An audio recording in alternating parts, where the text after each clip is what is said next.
lecture is salivation versus tylism. देखिए सैलाइवेशन SALIVATION सैलाइवेशन जो है और टाइलिज्म PTYALISM। तो सैलाइवेशन जो है एक फिजियोलॉजिकल कंडीशन है, जो है एक नॉर्मल जो है secretion of the saliva, normal secretion of the saliva from the salivary gland. तो you know that salivary gland have 3 pairs. जो मेजर सैलाइवरी ग्लैंड्स होता है वो 3 पेयर्स होता है। एक तो पैरोटिड ग्लैंड होता है, ये जो मैंडिबल है, मैंडिबल का जो रेमस होता है, तो रेमस के लेटर सरफेस पर ये ईयर के सामने, ये ईयर है, ईयर के सामने जो है ये पैरोटिड ग्लैंड होता है, जो सबसे लार्जेस्ट सैलाइवरी ग्लैंड होता है जो है। और इसका जो डक्ट होता है वो स्टेंसिल डक्ट कहलाता है, एक्सटेंशन डक्ट कहलाता है।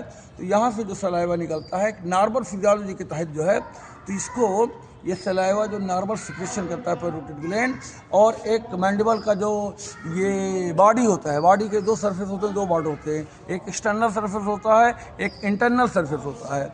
तो body has 2 surface, external and internal, और there are 2 border, upper border, lower border.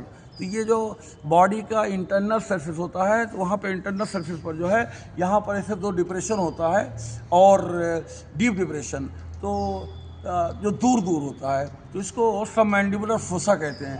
तो यहीं पर सबमैंडिबुलर फोसा में जो है मतलब ये 2 मतलब सबमैंडिबुलर ग्लैंड होता है, एक राइट और एक लेफ्ट, दूर दूर होते हैं, और 2 बीच में डिप्रेशन होता है छोटे छोटे, उसको सबलिंगुअल फोसा कहते हैं।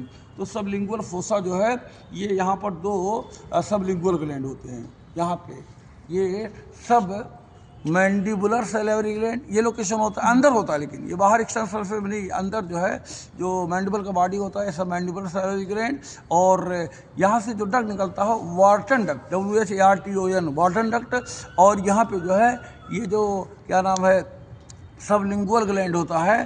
यहाँ से जो है मतलब बर्थोलिन डक्ट निकलता है, बर्थोलिन और डक्ट ऑफ रिविनस है, छोटे छोटे डक्ट ऑफ रिविनस निकलता है और डक्ट ऑफ बर्थोलिन।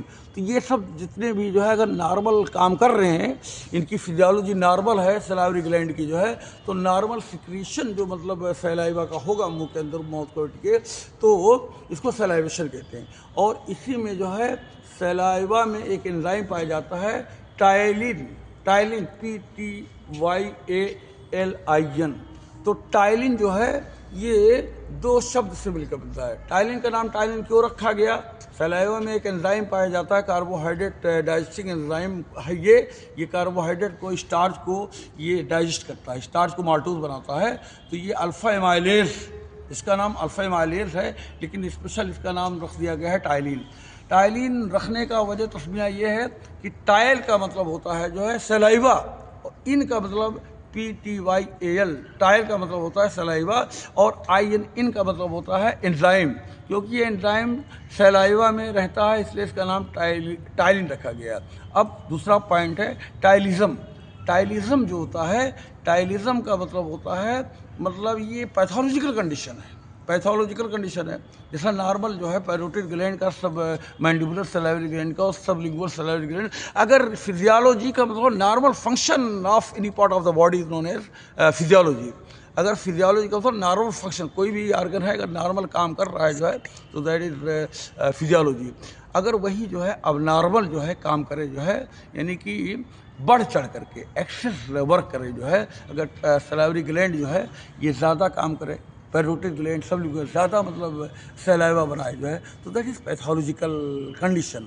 तो पैथोलॉजिकल कंडीशन जो होता है, तो पैथोलॉजिकल में this is pathological secretion of the saliva. Ptyalism जो है एक रोग है और इसमें सैलाइवा का सिक्रेशन ज़्यादा होता है जो है। तो इन दीज वर्ड्स, तो इस तरह सैलाइवेशन इज फिजियोलॉजिकल कंडीशन, यानी कि normal secretion of the saliva is known as salivation, and excess secretion of the saliva is known as tylism. This is the tylism is the pathological condition of the salivary gland, and salivation is the physiological condition of the salivary gland. In these words, I want to finish my lecture.